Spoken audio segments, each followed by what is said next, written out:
que significa isso? Se preparar para o novo. Quando nós estamos nos aproximando do final de um ano e começo do outro, algumas pessoas acreditam que só porque o calendário vira, o tempo passou, coisas novas surgirão. De maneira geral, no Brasil, o pessoal acredita que deve praticar alguns rituais que favorecerão um ano novo cheio de bênçãos e prosperidade, lá as ondinhas do mar, né? Ou para os evangélicos, ajoelhar às 5 para meia-noite, só tirar o joelho do chão, meia-noite e 5, né? Nada mais é do que um monte de expectativas, né? Nada aconteceu cosmicamente, né? Mas necessariamente não é porque ele virou e eu estava de branco que tudo vai acontecer. As pessoas fazem aqueles compromissos para o ano que vem. Mas algumas pessoas realmente mudam. Então, porque é um esforço, você criou alvos, eu quero fazer isso. Mas, na verdade, se você parar para pensar, é você que está mudando. Eu decido não mais fazer o que eu fazia, eu vou fazer isso diferente. Sempre que Deus dá a você uma orientação, um comando, uma ordem específica, nítida, que você não tem dúvida alguma que foi o Senhor que falou com você, obedece. Porque você obedece pelo que você ouviu e não pelo que você está vendo. Marche na direção do mar. Eles marcharam pelo que eles ouviram, não porque eles viram. O mar não se abriu para provar para eles que Deus estava com eles. O mar se abriu porque respondeu à obediência de marche. Ali você falou que Deus disse marche, marche, marche.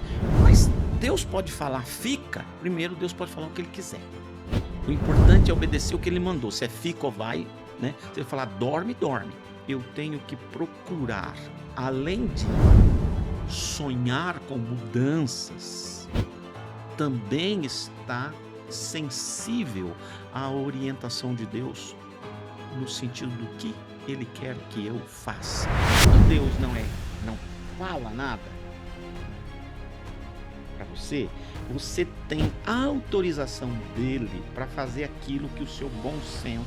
Mas e se lá na frente eu quebro a cara? É porque eu fiz errado? Não. Porque nosso Deus não é um Deus manipulável e nem tampouco um Deus sádico. Que Deus é esse? Esse é o Deus humano. É um Deus que eu inventei. A obediência não nos isentará do enfrentamento de tempestades. Se eu tenho convicção, eu olho a luta como um ataque do inimigo, como provação, como qualquer coisa, menos como Deus zebra porque a gente estava fora da vontade. Então é importante isso. Então nem sempre Deus, porque Ele vai dizer faça isso, Ele vai te dar toda a estratégia e te vai dizer na esquina tal vira à esquerda e não sei o quê. Eu não creio num Deus que brinca de sadomasoquismo. Esse não é o Deus da Bíblia. Começando mais um Legendários Cast, esta que é uma iniciativa dos Legendários de Curitiba, que tem o propósito de tornar o nome de Jesus ainda mais conhecido e glorificado, sempre trazendo assuntos relevantes, importantes para o nosso tempo, para abençoar a tua vida, a tua casa, a tua família, os seus negócios. Daqui a alguns instantes eu retorno apresentando nosso queridão pastor Nivaldo Nassif e os meus queridos irmãos que aqui estão, mas nesse momento você fica com os nossos patrocinadores e apoiadores. Legendários Cast volta já já.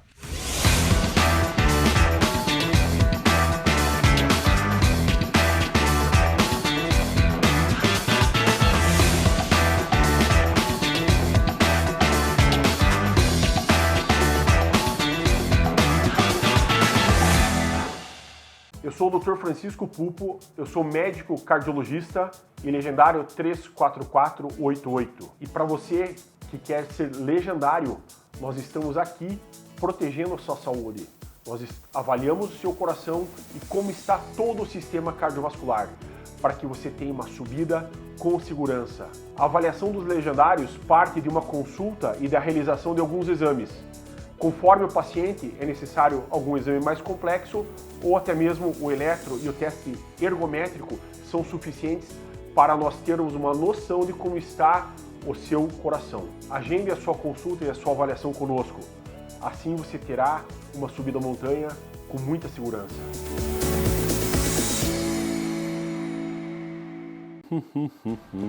Lojatransformação.com.br. Opa! Nascido para ser legendário, essa é a minha próxima camiseta e essa que eu vou comprar. Se você ainda não tem, acesse lojatransformação.com.br. onde você encontra os produtos legendários de Curitiba. Essa aqui é uma das minhas preferidas, sugiro que você acesse lojatransformação.com.br. Hoje tem um desconto especial para você que assiste os episódios Legendários Cast. Com o cupom CAST10, CAST10, você garante 10% de desconto em todos os produtos da loja. Loja virtual, lojatransformação.com.br.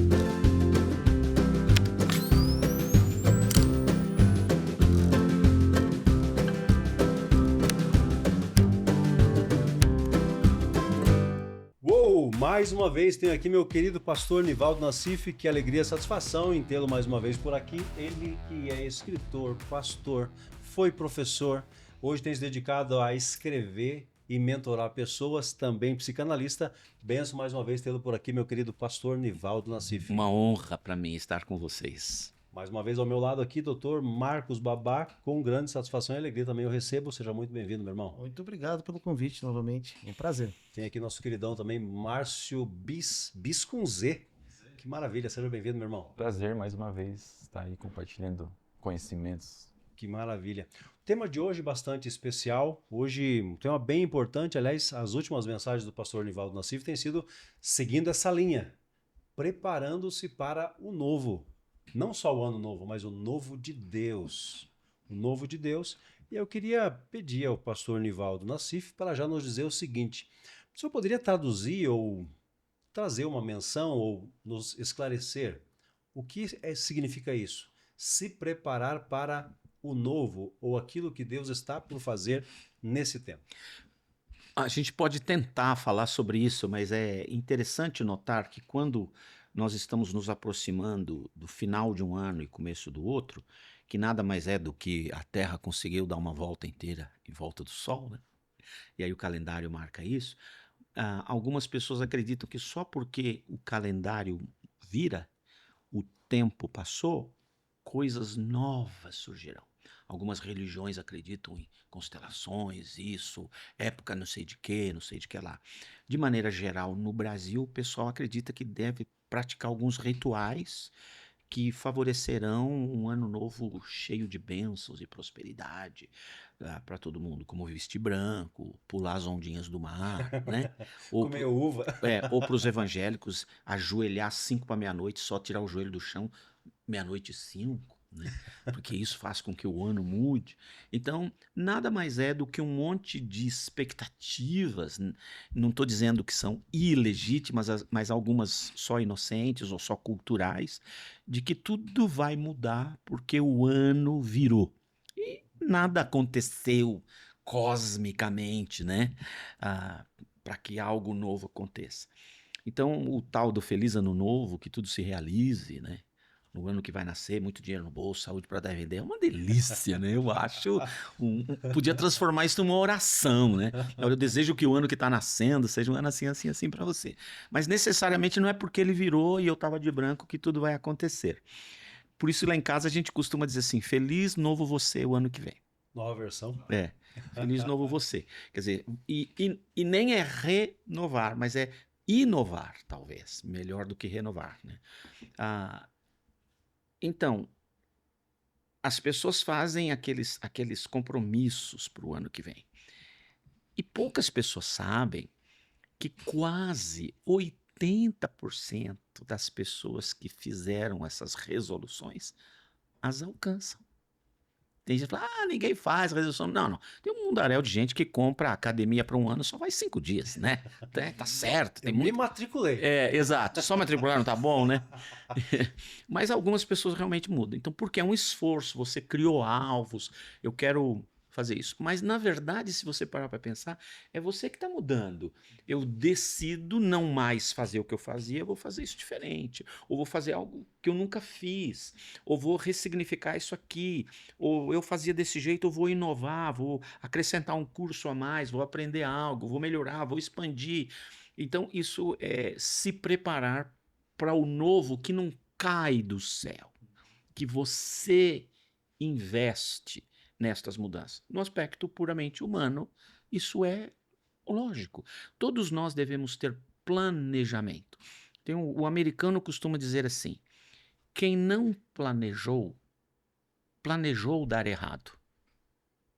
Nós precisamos ter um mínimo de plano. O Senhor Jesus disse: ninguém vai à guerra sem saber se pode fazer a guerra.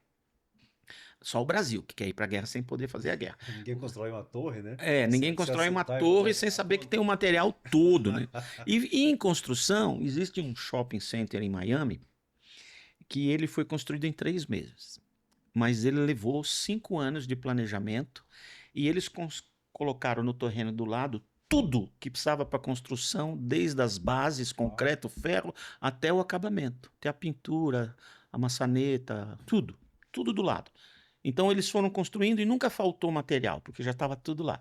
Construíram em 3 meses. E aí surgiu uma piada naquela época. O Brasil planeja 6 meses, leva 6 anos para executar. Os Estados Unidos planeja 5 e faz em 3 meses. Mas isso é brincadeira entre as pessoas, mas um pouquinho de fundo de verdade. Então, se eu planejo, não só sonho, no ano que vem, é isso aí não. Isso não funciona. Isso é uma espécie de cachaça da alma. No ano que vem vai ser tudo bom. Mas você continua sendo a mesma pessoa. Você continua pisando no mesmo chão. Você continua fazendo o mesmo nada que você fez o ano inteiro. Continua dormindo até mais tarde. Continua preguiçoso. Continua procrastinando. Continua preso ao seu passado de dores. Nada. E quer que só porque o ano virou. Cai a ficha. Tem algo da nossa responsabilidade. Todavia, o profeta o Jeremias, lá no capítulo 43, ele vai dizer: olha, presta atenção, as coisas novas estão chegando, vocês já não estão vendo? Deus fazendo promessas de novidade, que é o versículo pelo qual Deus falou fortemente ao nosso pastor, o pastor Michel, no final do ano, e ele começou a pregar: o novo de Deus vem vindo, o novo de Deus vem vindo. Como eu sou ovelha do meu pastor, a visão de Deus para o nosso pastor, eu entendo que é a visão para a igreja completa, a PIB de Curitiba inteira, incluindo os campos, incluindo os ministérios, incluindo os departamentos, incluindo o legacy, incluindo tudo. Porque ele é o homem que Deus levantou para dirigir a igreja, então ele fala através dele, é para toda a igreja. Com base nisso, eu falei: Senhor, quando eu pregar, eu tenho que pregar nessa direção. E aí eu comecei a estudar sobre o novo. Começou a surgir para mim no final do ano passado que a novidade ela acontecia pós-obediência. Vou dar um exemplo. Santificai-vos, porque amanhã farei maravilhas no meio de vós. Havia uma obediência de santificação, maravilhas no meio de vós. Eu podia dizer que a santificação é a véspera do milagre. Mas, na verdade, não era só santificar, era marche, era fique no lugar, faz isso, faz aquilo. Então eu percebi que tinha uma coisa em comum: obediência. Aí brinquei na igreja. Falei que o abecedário do crente não é A, B, C, D, mas é obedecer, né? Sei que tá errado, Grão. Tem um ER no final aí, mas... A linguagem de amor de Deus é a obediência. A gente demonstra o amor. Lógico, né? E não é o que o Senhor Jesus Cristo falou, não é quem fala Senhor, Senhor que vai para o céu, mas quem faz a vontade do meu Pai. Né? Então, eu comecei a orar nesse sentido, e aí eu preguei um sermão sobre tudo se fez novo, né?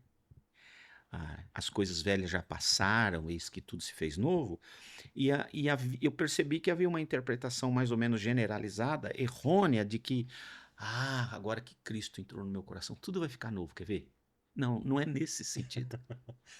Os boletos se acabaram, Exato. foi embora a dor, a doença também. Não, eu já ouvi, como assim você está com depressão? Tudo se fez novo. Como assim você está com problema? Tudo se fez novo. Mas é uma interpretação totalmente absurda, fora do contexto. Ali, a palavra está dizendo: depois que Cristo veio, parou o sacrifício de animais. Ele foi o último sacrifício e agora tudo é novo. É graça. Está falando da graça, né? Então, aí eu fiquei pensando: o que eu faço? para desencadear, se é que há algo que eu devo fazer. Sim, sempre que Deus dá a você uma orientação, um comando, uma ordem específica, nítida, que você não tem dúvida alguma de que foi o Senhor que falou com você, obedece. Porque você obedece pelo que você ouviu e não pelo que você está vendo. Por exemplo, marche na direção do mar. Hã? Como eu vou marchar na direção da água? Abre aí que eu... Não. Marcha que eu abro. Então, eles marcharam pelo que eles ouviram, não porque eles viram. O mar não se abriu para provar para eles que Deus estava com eles. O mar se abriu porque respondeu à obediência de marcha. Então, eu comecei... Aí eu criei 10 sermões de personagens da Bíblia que obedeceram. E é interessante, quando eu preguei o primeiro sermão desse, eu não preguei os 10. Uma pessoa me procurou e falou assim, mas ali você falou que Deus disse marche. Mas Deus pode falar fica? Eu falei, primeiro, Deus pode falar o que ele quiser. O importante é obedecer o que ele mandou. Se é fica ou vai, né? Se ele falar dorme, dorme. Não é? Por exemplo, Adão estava sozinho, Deus falou, vai dormir, meu filho. Quando ele acordou, a Miss Universo estava do lado dele. Também não tinha outra, né? Era aquela. Porque aí ele foi dormir, era uma ordem, né? Não sei se ele está mandando ultimamente o povo dormir e as coisas acontecerem, mas quem sabe. Mas lá no Pentecostes, o Senhor dá uma orientação clara. Permanecei na cidade. Mas não era ficar sem fazer nada. Eles ficaram orando, glorificando e servindo a Deus, mas sem sair da geografia que Deus tinha determinado para eles. Porque Deus queria, naquela geografia, fazer uma manifestação. Então você precisava estar ali. Então, como eu me preparo para o novo, se eu creio no Senhor Jesus, se eu tenho uma relação com meu Deus, e a Bíblia é importante para mim, eu tenho que procurar, além de sonhar com mudanças, também estar sensível à orientação de Deus no sentido do que Ele quer que eu faça hoje, amanhã, depois de amanhã, e continue fazendo a fim de que a minha obediência se transforme na chave que abre a porta da novidade dele para mim. Eu já vou passar para o Dr. Marcos, mas a minha oração nos últimos tempos tem sido essa. Primeiro, que eu consiga ouvir a sua voz. Segundo, que eu consiga entender. Que eu consiga aceitar e agir de acordo com essa voz. Caramba, você pôs um monte de coisa para Deus aí, mas eu acho que é isso, porque alguém também me perguntou, mas e se eu não ouço? Porque eu tô orando desesperado, não ouço, né? Aí se eu fosse um pastor daqueles bem xiita, eu ia dizer assim, deve estar em pecado, né? Como assim não ouve, né? Mas é o seguinte, quando Deus não fala nada para você, você tem autorização dele para fazer aquilo que o seu bom senso, número 1, número 2, seu conhecimento mínimo de Bíblia, número 3, uma conversa com os da sua casa e número 4, uma conversa com pessoas espiritualmente maduras que estão se relacionando com você, a soma de tudo isso, você faz o caldo e vai. Mas o senhor está dando uma receita de bolo, então, né, pastor João? Lógico. Tá resolvido o caso. Se Deus não foi claro com você, sim, ele te autorizou a tomar isso. Mas e se lá na frente eu quebro a cara? É porque eu fiz errado? Não. Porque nosso Deus não é um Deus manipulável e nem tampouco um Deus sádico, que fala assim, eu não vou falar nada, só para ele fazer o que ele quiser e depois eu bato nele porque ele não fez a minha vontade. Porque Deus é esse? Esse é o Deus humano. É um Deus que eu inventei. O Deus da Bíblia, se ele não me dá nitidez no que ele quer. Por exemplo, eu moro aqui em Curitiba. Já vai fazer um ano. Já fez um ano que eu estou morando em Curitiba. Significa que nunca mais eu vou sair de Curitiba? Não. Mas enquanto eu estou aqui, eu entendo que ele me quer aqui, ele está me dando sinais para mim, para minha mulher, para o meu pastor, para as pessoas importantes para mim de que eu estou no lugar certo. E eu vou a despeito do enfrentamento de dificuldades. Nesse primeiro ano que eu estou em Curitiba, eu tive problema com o coração, tive problema nos joelhos, precisei de ortopedia. Minha mulher teve um AVC, um AIT, um pré-AVC. Depois operou, tirou a vesícula. Eu fui assaltado, me machucaram, me quebraram, me roubaram um monte de coisa. E eu podia dizer assim, puxa, estou fora da vontade de Deus.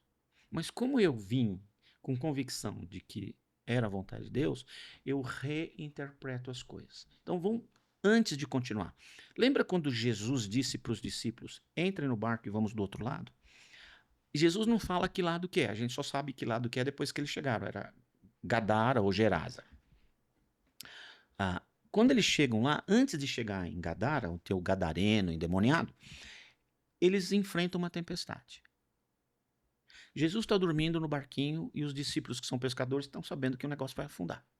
Eles acordam Jesus e falam assim, não, a linguagem de português antiga era, não te importa que morramos, né? Ô Jesus, você não está ligando para nós, não vai morrer tudo, na linguagem da rua. E Jesus acorda com aquela voz rouca de quem acabou de acordar e dá uma bronca neles e diz assim, vocês deixaram a fé lá no porto? Porque essa é a expressão em grego. A expressão homens de pouca fé depois mudaram por causa da cacofonia, é isso que fala? De pouca fé, né? Pouca fé em algum lugar. Não, homens de fé pequena vem nas Bíblias modernas. Mas vocês deixaram a fé lá? Não veio na bagagem? Vocês vieram sem fé? É o que Jesus está falando para eles. Muito bem. Eles obedeceram a ordem de Jesus? Era clara a ordem de Jesus? Absolutamente clara. Vamos daquele lado. Pega o barco, vamos para aquele lado. Eles imediatamente obedeceram. A obediência não nos isentará do enfrentamento de tempestades. O que muda é isso. Como eles foram em obediência, nenhum deles falou assim, caramba, isso é porque nós fizemos coisa errada, Deus não queria a gente aqui, agora veio essa tempestade. Nenhum deles falou isso. Por quê? Quando eu estou em obediência, a interpretação das circunstâncias muda de perspectiva.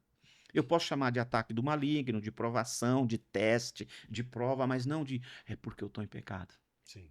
Entende? Então, mas naquele caso foi bem específico. E quando não há especificação nítida, clara de Deus, ora, ele está me autorizando a tomar decisões com meu bom senso, com relação à família, o projeto de vida, etc. e tal.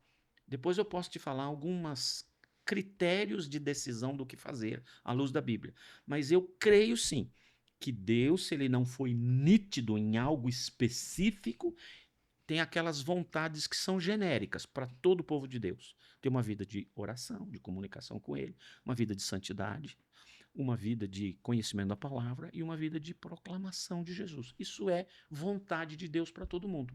Então eu que sou crente, quando ele não me dá uma orientação específica do que fazer, dentro dessas 4 coisas, se eu fizer isso, minha vida de oração tá me ajudando, ou está me incentivando, ou melhorando, a minha vida, a minha consagração, minha santificação, andar direito, andar coerente com a minha fé nesse mundo está ajudando. Eu tenho tido tempo com a palavra e onde eu vou e o que eu faço promove Jesus, por que não? Maravilha. Então, o senhor falando agora, né? Eu acho que esse último culto de domingo foi uma coisa assim bastante impactante para muita gente. Para mim foi, né? Diga assim, primeiro, se você tem a ordem, você seja o primeiro a obedecer essa ordem, né? E às vezes uma das coisas que eu peço para Deus é sabedoria, porque é difícil a gente colocar em que se é o nosso coração, né? Ou se é o nosso desejo, né? Ou se é uma ordem de Deus, né? Isso eu coloco a minha esposa, uma das coisas que a gente faz é bem o que o senhor falou agora, né? De conversa com ela, né? Botamos o joelho no chão, né? E a gente coloca assim, se a vontade de Deus tem que ser boa, perfeita e agradável. Né? E aí, se Deus vai abrindo as portas, né? Aí a gente vê sinais nisso também. Né? Mas tem alguma, diga assim, em relação, Marcos, eu sei que o senhor já deu essas 4 receitas para nós, mas digam assim, de não tentar tirar esse coração enganoso da gente. Bom, primeiro a gente falar isso com Deus francamente, né? Deus me ajuda. Eu quero acertar. E aí vai fazer o que você tem que fazer. Né? Essa conversa com a esposa, até brinquei domingo, né? Que eu pedi a Deus para casar com a mulher certa. E ele me deu a mulher certa, de maneira que eu tô sempre errado agora. Mas é bom ter essa consciência. Não, outro dia eu falei assim, me fala se eu tô certo. Ela falou, você tá certo. Cara, eu não sabia o que fazer. Aí liga pro amigo, o que eu faço agora? Não, nunca cheguei nessa fase. Razão, felicidade, é isso, né? Então, 100%, eu acho que quase ninguém tem 100% de nitidez absoluta que o coração não enganou. Mas Deus tem a misericórdia dele. O que é importante é o que eu vou fazer da minha vida, partindo da hipótese que não houve uma orientação nítida da parte de Deus, inequívoca da parte de Deus, que você se convenceu, sua mulher se convenceu. Vamos, é Deus falando, vamos. De novo, não isenta do enfrentamento de lutas.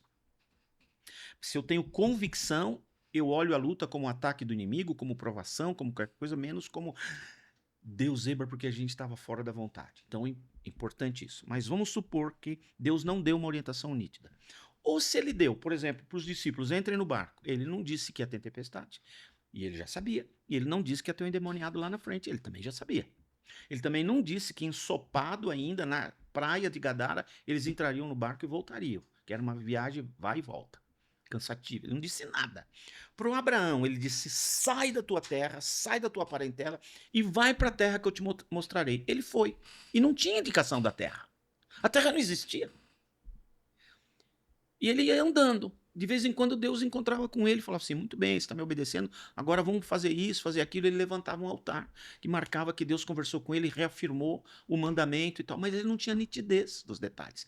Então nem sempre Deus, porque ele vai dizer faça isso, ele vai te dar toda a estratégia e te vai dizer na esquina tal vira à esquerda e não sei o quê. Para o povo de Deus no deserto, entra no deserto. Vai para onde? Tive um momento que fala assim, em vez de continuar, vira para em frente ao mar. Porque quando o exército egípcio vem, eu tenho um trem para fazer com eles. Depois que eles atravessam aquilo, a nuvem já estava em cima deles. A nuvem fazia sombra de dia por causa do calor e esquentava de noite por causa do frio do deserto. Mas também tampava o inimigo atrás, fazia um breu danado, protegia. Eles não levaram água. Precisava pelo menos 400, 500 vagões de trem de água por dia só para água para beber. Ninguém levou garrafinha. Precisava comida. Ninguém levou lanchinho. A gente não ligou para o Madalosso ou para a pizza da esquina para pedir alguma coisa. Não tinha. Então, muita coisa Deus falou, vai, e eles foram. E Deus, na medida da obediência, ia providenciando. Água para 2,5 milhões de pessoas todo dia no deserto é água para caramba. Né? Caiu o maná, né? Todos os dias. É complicado. Agora, se você vai no deserto da Palestina hoje e você vê aqueles beduínos cuidando de cabras e ovelhas no meio daquelas pedras, você fala, meu Deus, como esses bichos comem? E você vai ver lá, se pergunta o beduíno, ele te mostra, ele empurra umas pedras assim e acha umas coisinhas verdes embaixo. E ele dá aquilo para as ovelhas comer. Então, quando eu obedeço, eu tenho uma coisa clara. O Deus a quem eu estou obedecendo me pastoreará. Ele me levará a pastos verdejantes. Ele cuidará. Não quer dizer que eu não vou enfrentar dificuldades, tempestades, etc. Mas eu estou na perspectiva correta da obediência. Então, é difícil saber 100%. Será que meu coração me enganou? Uhum. Mas aí a conversa com o cônjuge é boa. A conversa com a pessoa que pensa diferente de mim, quer dizer, que tem métodos de analisar diferente de mim é bom, um feedback de alguém. O meu pastor, conversar com ele, eu estou pensando isso, estou naquela direção, o que você acha? Eu e minha esposa temos sentido isso. A palavra de Deus nos diz. Agora, por exemplo, quando uma ovelha chega para mim e fala assim, Nassif, Deus falou que é para eu fazer isso. O que você acha? Não acho nada. Se ele falou, mano, quem sou eu para falar qualquer outra coisa? Quando a pessoa vem convicta, Deus falou, vai com Deus, meu filho. Né? Quando eu morava em Orlando, chegou uma professora universitária de um estado aqui do Brasil, não sei quantas pós, professora em quantas universidades, pediu licença porque Deus falou no culto da igreja dela, vai para Orlando que eu tenho um ministério para você lá. Ela chegou lá, acabou o dinheiro que ela tinha para pagar o hotel, acabou tudo. Ela bateu na igreja e falou assim, eu vim pedir ajuda. Eu falei, por que você está aqui? Porque Deus falou para eu vir que ele ia cuidar de tudo. Eu falei, olha, eu vou orar para perguntar para ele se eu sou o instrumento de cuidar do céu ou não. Se ele falou que vai cuidar de tudo, qual é o seu medo? Ela voltou. Será que tinha sido Deus? Só uma coisa assim, né? Às vezes a gente se empolga muito com as profetadas da vida. Então, o melhor ambiente de saber a vontade do Senhor é a palavra dele.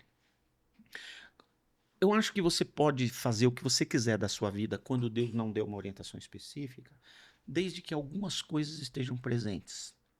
Se nesse novo ano eu quero fazer isso de novo para conquistar isto daqui, e essa conquista pode ser no que ou em quem eu quero me transformar, ou o que eu quero conquistar.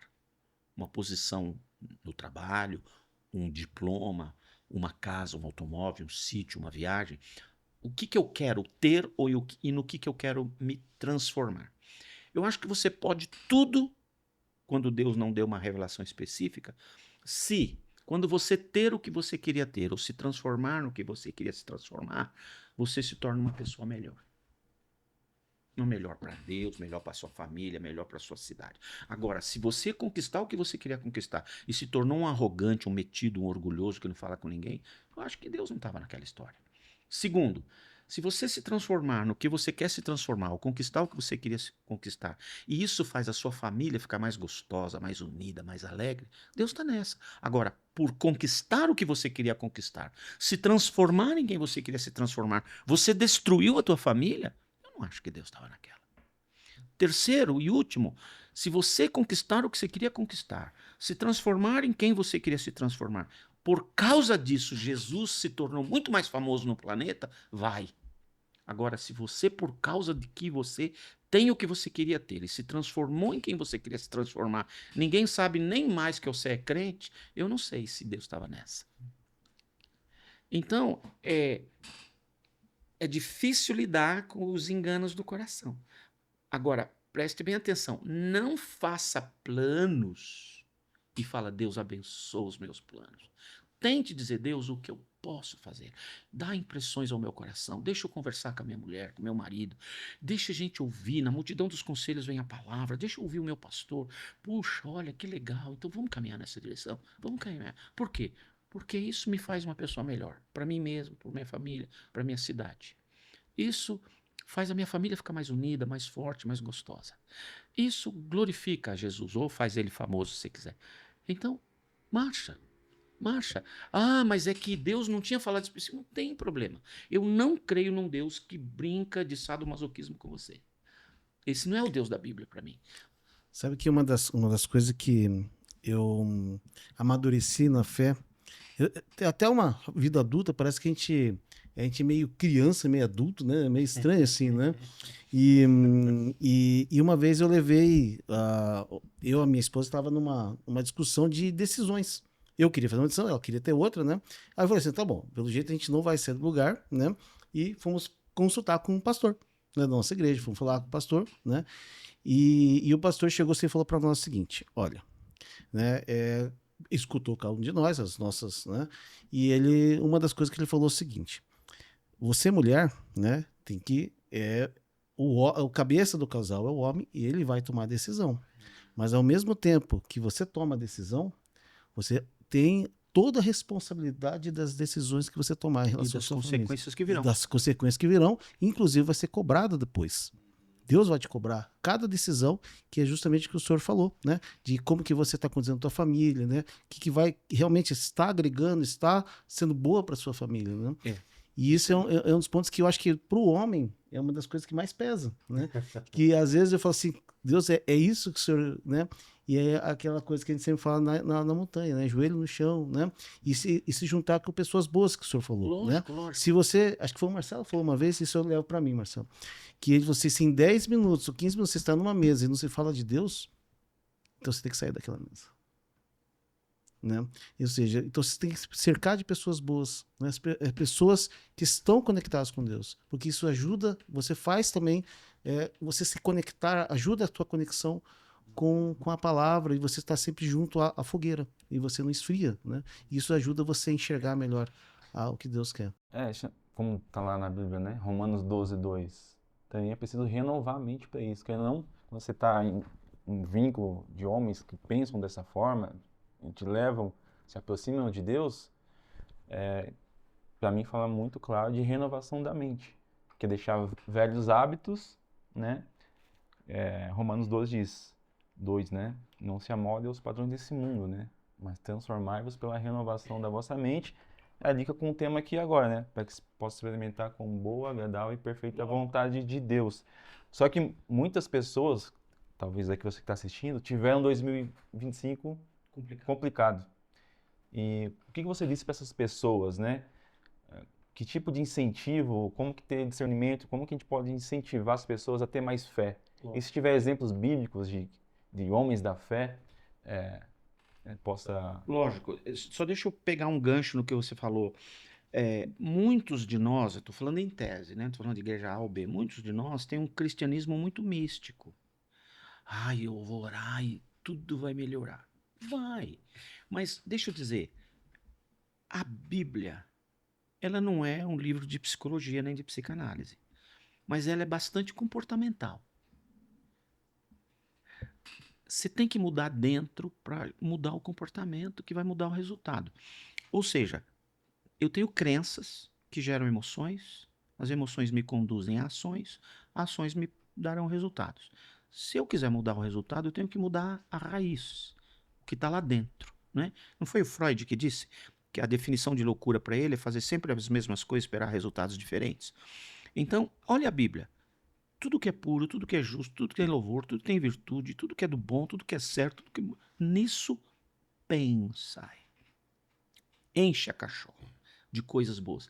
Renove a cachola, renovando a vossa mente, o entendimento, aprender mais. Quando eu tenho renovação aqui, eu vou mudando, quebrando paradigmas, colocando crenças aqui importantes da palavra de Deus, renovando isso dentro de mim.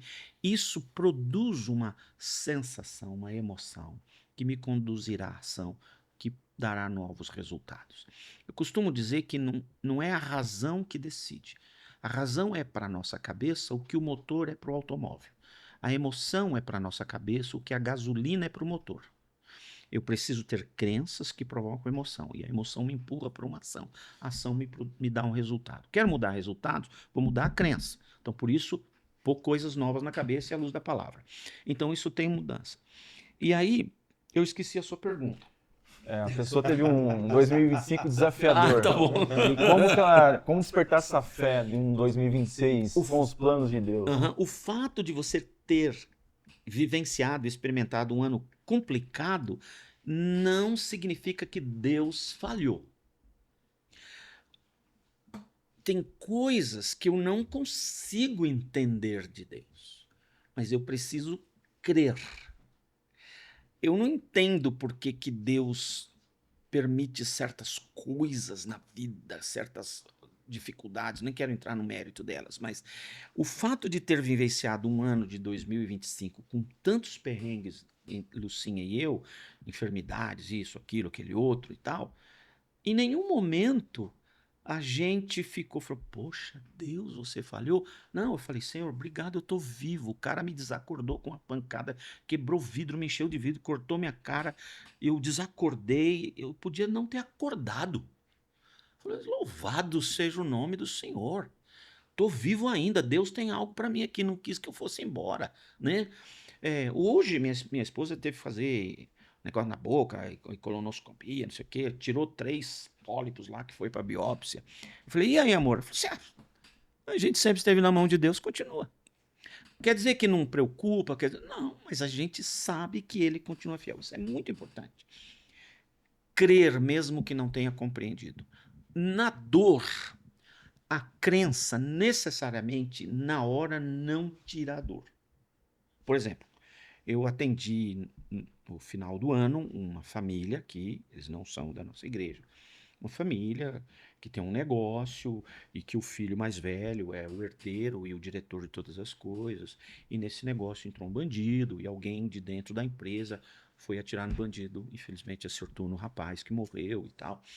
Tragédia de tragédia. Eu fui lá na casa deles, mas assim, eu já tive experiências de literalmente apanhar por ser o representante de Deus. Então, Deus tá alto, bate nesse cara mesmo.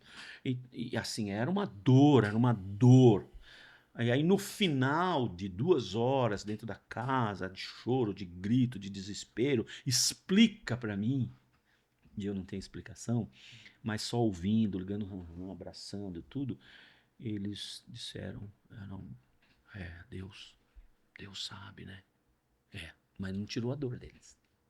Mas daqui a pouco vai. O importante é, se eu não creio que Deus está nessa história, eu entro em desespero e desisto de tudo. Então, mesmo que o seu ano foi muito complicado, creia. Deus sabe o que está fazendo, algo vai acontecer. Você fala assim, não, o que ele fez comigo, eu sei que tem pessoas, mas eu não posso forçar você. Não posso forçar. Por causa de ter um filho que faleceu, eu já atendi dezenas de pessoas. Ai, pastor, estou te ligando porque meu filho caiu na piscina, morreu, soube que você perdeu um filho, o que eu faço? Os casos mais incríveis. Outro dia um piloto veio do interior do Paraná me procurar, porque ele é piloto desses aviões que joga fertilizante nas fazendas e tal, né? Trabalha com isso. E o filho dele era o bandeirinha lá, falando pro avião pousar, chegar no hangar e tal. E na hora que ele tá taxiando para estacionar o aviãozinho no hangar, estourou o freio e ele bateu e a hélice do avião dele matou o filho dele, 18 anos. Meu Deus. Imagine a dor desse cara. Como é que eu vou falar para ele? Não, Deus tá nessa. Mas 4 anos depois ele me procurou, recentemente ele e a esposa aqui, sorrindo e tudo, mas sorrindo e chorando. 31 de dezembro, nós passamos o Natal em São Paulo, eu preguei antes do Natal, fui para São Paulo, voltei, preguei no último culto, fui lá passar o Ano Novo com a família. Um vai e vem de ônibus que foi uma benção. Quando acabou o Feliz Ano Novo, que todo mundo foi dormir no meio da madrugada, que minha mulher deitou comigo, ela virou para mim e começou a chorar, mas chorar sem controle. E ela não precisa explicar nada para mim, eu sei o que está acontecendo. Cadê o nosso filho? Todo mundo alegre com seus filhos, né? Não tem inveja, nem raiva, mas sinto falta. E a gente aprendeu uma coisa aqui, saudades não diminuem com o tempo. Ao contrário, do tempo ela se alimenta. Quanto mais tempo faz, mais dói a tal das saudades. Mas a gente ri, a gente brinca, a gente namora, a gente viaja e tudo. Mas são 9 anos. Para cada um vai ser um ritmo. Não sei que dor você passou em 25, mas eu peço que você tente crer num Deus que pode te levar para frente. Ele tem condição de fazer isso. E agora, o que está ao seu alcance para fazer? Proativamente falando. Eu não posso dizer para uma pessoa que a dor dela é assim. Primeiro o choque, depois o impacto, depois a negação, depois a depressão, depois a tristeza, depois a vontade de morrer, depois começa a rir, depois sara e tudo ficou bem. Não existe. A dor traz um emaranhado de sentimentos, que é uma sopa com gosto de fel que você toma todo dia. Mas que você tem que perguntar, então, a minha dor, em termos de pensar no próximo ano, ou nos planos para esse ano, eu tenho que perguntar assim, quando eu venci as dores experimentadas no ano passado ou durante a vida? Quando eu venci? Quando elas pararam de doer? Não. A gente não vence uma dor quando ela para de doer. A gente perde da dor quando, por causa da dor, a gente se torna uma pessoa pior. Autovitimizada, que se machuca, que se acha no direito de machucar os outros. Então, em segundo lugar, eu perdi da dor quando a dor me faz uma pessoa pior para o outro. Eu perdi da dor.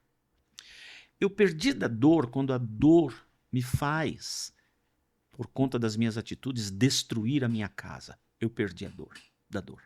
E eu perdi da dor quando eu me torno um cidadão pior na rua por causa da dor. E, finalmente, eu perdi da dor quando a dor me convence que Deus não existe. Eu perdi da dor. Quando eu ganhei da dor? Eu ganhei da dor quando, por causa da dor, ou apesar da dor, eu me tornei uma pessoa melhor. Mais sensível, mais amorosa, que cuida mais das pessoas, que tem mais misericórdia dos outros. Eu ganhei da dor, por causa da dor ou apesar da dor, quando a dor me fez um cônjuge melhor. Eu ganhei da dor, por causa da dor ou apesar da dor, quando eu me tornei um cidadão melhor. E eu ganhei da dor, por causa da dor ou apesar da dor, quando a dor me aproximou mais de Deus. Aí eu ganhei da dor. Então, mesmo com a dor doendo, você pode ser um vencedor. Você pode ganhar da dor, se transformando numa pessoa melhor. Que áreas da minha vida eu preciso modificar? O que eu preciso? O que eu posso fazer por alguém? Conheci um rapaz rico em Massachusetts, rico, perdeu um filho adolescente. Deus colocou no coração dele de adotar 10 adolescentes e pagar a universidade. O que eu podia fazer para o meu filho, eu queria fazer no mínimo para 10 pessoas. E fez, adotou 10 crianças em situação de vulnerabilidade e cuidou deles. Uau. Trouxe o filho dele de volta, não, mas ele se tornou melhor. Para ele mesmo, para outras pessoas, para a casa dele.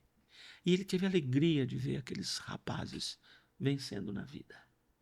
Né? Então, eu ganho da dor não quando ela passa, mas quando eu me transformo numa pessoa melhor, num cônjuge melhor, num cidadão melhor e me aproximo mais de Deus. Então, com base nisso, eu posso planejar para o próximo. Eu não posso me assustar porque o ano foi complicado. Todo ano tem complicação. Todo ano. E todo ano novo vai trazer suas mazelas. Agora, Jesus disse, não se preocupe com o dia de amanhã, né? Viva bem hoje. Sim.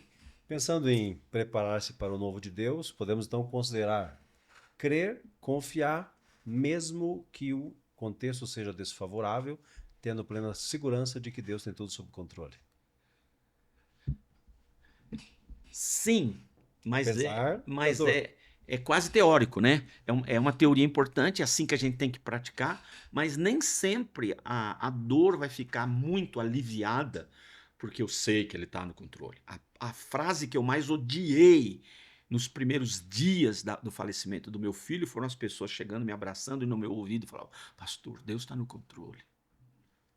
Eu pensava assim, Não ajuda. ele está no controle, quem não está sou eu. Esse tipo de informação ou de frase não ajuda, né? Não, é chorar junto, ligar um ranhan, não tem que dizer nada. É como Para um dizer- enlutado, não. É como dizer para alguém que está nervoso e dizer assim, se acalme.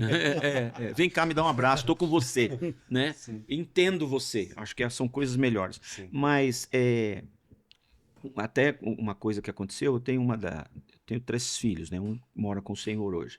A mais velha, casada, mora lá nos Estados Unidos, é gerente do departamento de neurologia de um hospital, lá, bem-sucedida, graças a Deus, marido também, os filhos, jóia. Quando meu filho faleceu, uma senhora passou perto de mim, ela estava do meu lado, e ela disse, pastor, eu tenho uma coisa para lhe dizer. Deus precisava levar o seu filho para promover uma maior unidade na igreja. Eu pensei, meu Deus, que teologia de jirico, mas não falei nada. Sim. Mas a minha filha não aguentou. Ela falou, por que Deus não matou o seu filho em vez de matar meu irmão para dar unidade para a igreja? Eu falei, filha, pelo amor de Deus, é isso mesmo. Ela deu uma boa lição, mas com uma grande falta de educação, né? A mulher falou, porque tadinha, era o que ela tinha a falar. Não ajudou em nada. Deus precisa matar o filho, levar o filho de alguém para promover uma unidade? Sei lá. Sim. Ele pediu o filho do Abraão, né? Sim. Mas devolveu também, né? Então, mas tem coisas que nós falamos que não vão ajudar. Em caso de dor, é melhor, estou junto, estou aqui, estamos nessa, conta comigo, né? O que eu posso fazer por você? Ou atitudes práticas. Por exemplo, um vizinho meu me ligou e disse, você está em casa? Tu posso ir aí? Pode. Apertou a campainha, eu abri a porta, estava com a família dele inteira. Ele, a esposa, 3 filhos. E ele é originado a origem dele é de Angola, na África. E ele chegou lá e disse, posso entrar? Eu falei, lógico, entra aqui em casa. Semanas depois da partida do nosso filho. E ele tinha um saquinho saquinho de pão. E ele me trouxe e falou assim, aqui para você. Eu abri, tinha desse tamanho uma goiaba. Ele falou, Nassif, meu pai era pastor, e ele disse para mim que as primícias de nossa vida sempre pertencem ao Senhor. Essa é a primeira goiaba que nós colhemos do nosso pé de goiaba. Primeira vez que deu goiaba. Essa é a primeira que a gente colheu. E a gente quer dedicar ao Senhor. Como o Senhor está lá em cima, mas você é o nosso pastor, nós queremos trazer para você. Interessante. Cara, não falou do meu filho, não falou da... Sim. Eu falei, então, e era uma goiaba grande, eu falei assim, da próxima vez você traga a primeira e mais uma meia dúzia, que é para dar para todo mundo, brincando com ele. Mas partimos a goiaba e cada um pegou um pedacinho, tipo Santa Ceia. E foi tão gostoso. E nós nos abraçamos, eu chorei um monte e tal. Um gesto. Às vezes um gesto fala mais do que muitas palavras. Mas no caso da dor, que não é bem agora o nosso assunto, mas quando o ano foi difícil, O assunto é crer que, apesar de tudo, eu posso planejar coisas novas para mim nesse ano. Amém. Pastor, eu vou dar chance para os dois pensarem um pouco. Vou perguntar para o senhor primeiro. Mas se Deus hoje lhe perguntasse, Nassif, meu filho, o que você gostaria que eu fizesse em 2026 em você, por você e para você? Vocês têm alguns segundos Não para é, pensar. não é lorota, não é demagogia. Eu quero saúde. Saúde nesse ano para pregar, para pular, para correr, para fazer, para ler, para ensinar. Eu tenho paixão por isso. Eu não consigo parar. Eu imaginava que quando eu fizesse 70 anos ia dar um cleque. Deu. Tem bastante coisa doendo, mas eu tô aí, nativa. E eu preciso de saúde. Tenho sonhos físicos, pequenos. Eu quero encontrar um apartamento para morar aqui em Curitiba. A gente mora num flat. Tá gostoso, mas eu gostaria de ter um apartamento. E é no milagre, porque é milagre mesmo. Com as condições que eu tenho, é um milagre. Mas Deus pode. E se não, eu tô feliz no flat. Amém. E eu preciso de um automóvel. São coisas bem básicas, né? Agora, de tudo isso, a saúde em primeiríssimo lugar, eu tenho vários projetos aqui na área de psicanálise corporativa, de automação, de uma série de coisas que eu tenho pedido a Deus para a coisa engrenar nesse ano e girar, porque isso vai me ajudar bastante a terminar os próximos anos de minha vida, que eu acho que são mais 30 ainda. Amém? Ou 50? 50 eu não sei, mas Chegar no 30 eu 120. acredito. Eu tô considerando chegar no 120, pastor. Você E bem, pode, e você bem. pode chegar no Saúde, 120. né? Com saúde. Deixa Com a sua lucidez e firmão. eu também, exato. E firmão aqui, você sabe, na minha idade, ter um corpo sarado não é cheio de músculo, é só não doer nada, já é um corpo sarado, né? Sarado que não dói. Então, mas eu brinco que eu tomei 2 providências importantes para viver mais 30 anos. A primeira delas é que eu comi uma salsicha, porque eu li num livro que leva 32 anos para sair do organismo. Então, ele que espere. E a segunda é que eu falei com Deus, Deus, eu quero viver mais 30. Aí minha esposa falou assim, Deus te respondeu alguma coisa? Eu falei, não. Ela falou, e daí? Eu falei, mas quem cala consente. Não, o sonho é que esse meu projeto na área de automação de algumas coisas funcionem. Mas mais do que tudo, saúde para servir. Eu gosto de estar na igreja, gosto de ensinar na universidade, eu tenho projetos aqui no hospital, projetos para fazer capelania profissional, várias coisas que precisam girar. Então, que Deus me abençoe que gire. E se não girar, vou entender que tá bom. Amém. Mas é isso aí. Bem, vocês querem tirar para o ímpar para ver quem fala primeiro? Pode falar. Bom, para mim, essa pergunta é: Deus aumente a minha fé, me dê muito mais ousadia. Por que fé? Porque a palavra diz que nos últimos dias muitos abandonarão a fé. Então, assim, a gente está vivendo tempos muito rápidos, coisas acontecendo, bombardeios de informação, ideologias, doutrinas, que faz, se a gente não tiver a mente no lugar, nosso coração no lugar, a tendência é abandonar a fé, nossa fé esfriar pelos estímulos do mundo. Então, a minha oração é que aumente a minha fé, me dê ousadia, porque com ousadia consigo pegar o evangelho de forma forte, consigo trabalhar, enfim, estar mais disposto. Então, acho que esse seria o pedido da Deus. E foi a oração dos discípulos, né? No meio de uma perseguição violenta, em vez deles orarem, livra-nos da perseguição, eles, Senhor, aumenta a nossa intrepidez, nossa coragem, né? Interessante. Amém. Eu acho que não foi nem um pedido, né? É um objetivo que eu tenho, né? E é justamente santificar. Eu quero santificação, né? Que nesse domingo, não é porque o pastor está aqui, mas eu e minha esposa nós tivemos uma visão, né? E essa visão que a gente teve, que faz tempo que nós estamos orando, há muito tempo, né? Sobre algumas decisões e algumas mudanças que nós temos que fazer. E Deus falou comigo uma coisa e que a minha esposa falou basicamente a mesma coisa, só tem um ponto que nós estamos divergindo, né? E é o que eu estou pedindo, santificação, para que a gente tenha realmente uma proximidade, né, maior, né, com Deus, para que a gente possa ter essa resposta. É isso aí. Amém. Agora você, né? Então, eu tenho uma série de sonhos, uma série de desafios, mas para esse ano eu tenho pedido a Deus, sim, que as coisas que estão caminhando bem, que assim permaneçam e crescendo e desenvolvendo, mas tem um sonho que tenho que é de mudar de carreira profissional. Opa! Esse assim é o... Isso é poderoso. Isso é que eu tenho pedido a Deus. Tem muita coisa boa, maravilhosa que acontece na minha vida. Moro num lugar bênção, gosto bastante. Moro em apartamento, mas ficaria feliz se ainda nesse ano Deus me desse a oportunidade de morar em uma casa, de preferência com um quintal. Seria fantástico, mas meu pedido para esse ano é criar uma carreira paralela para o momento da transição, para a mudança. Meu pedido seria nesse viés profissional. Está sendo bênção. Quantos anos você tem? Apesar do aspecto extremamente jovem, pastor, eu tenho 46. Então tá, Completei deixa eu falar. 4 de janeiro. Aos meus 45, eu recebi convite para pastorear uma igreja. E aí eu falei com o meu líder espiritual, meu mentor, a gente nem chamava mentor naquele tempo. Eu falei, cara, eu vou fazer 45 anos, eu queria chegar nos meus 45, tá na Resolvido. última coisa da minha vida, só curtir e tal.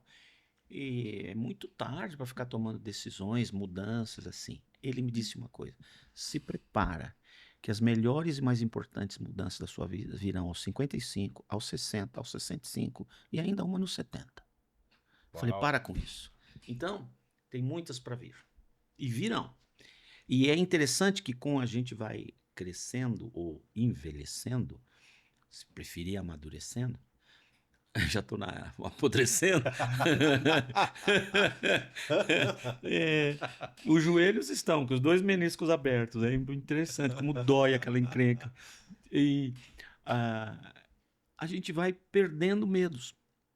E também os filhos já foram, né? Estão com as suas famílias. Né? Meus filhos estão nos 40, 50, né? 37 é mais nova. E Lúcia e eu, a gente está assim, sem medo. É gostoso isso. Então, eu creio que Deus pode operacionalizar já esse exercício paralelo que pode virar numa mudança radical mais tarde. Vai com tudo. Amém. Mesmo porque isso tem um viés muito sério, importante e delicado relativamente a ministério. Maravilha. Mas é isso, pastorzão. Feliz demais de mais uma vez recebê-lo aqui. A gente cresce muito com a sua presença, sua participação aqui. Honra para mim. E aí tenho certeza que a nossa audiência também ama ouvir as suas ministrações, as suas pregações. Até de Papai Noel. De Papai Noel vai ficar para a Traumatizado. história. Mas é importante dizer o seguinte, pastor, que aqueles que não ouviram perderam uma maravilhosa oportunidade. Porque eles viram, alguns talvez tenham se espantado e não quiseram ouvir, mas o fato é que vale muito a pena ouvir. É bênção. Interessante. Mas a gente se despede, então, desejando que Deus continue abençoando a tua vida, a tua casa, a tua família. Esse é o nosso Legendários Cast, uma iniciativa dos Legendários de Curitiba, que tem o propósito de tornar o nome de Jesus ainda mais conhecido e glorificado. Para finalizar, quero te convidar a conhecer a loja Transformação, onde você encontra roupas, camisetas como esta, bonés como esse e esse também. Nossos enfeites de mesa, tenho certeza que você vai encontrar algo para presente ou para sua casa. Que Deus te abençoe e te guarde. E até a próxima. Até. Aú.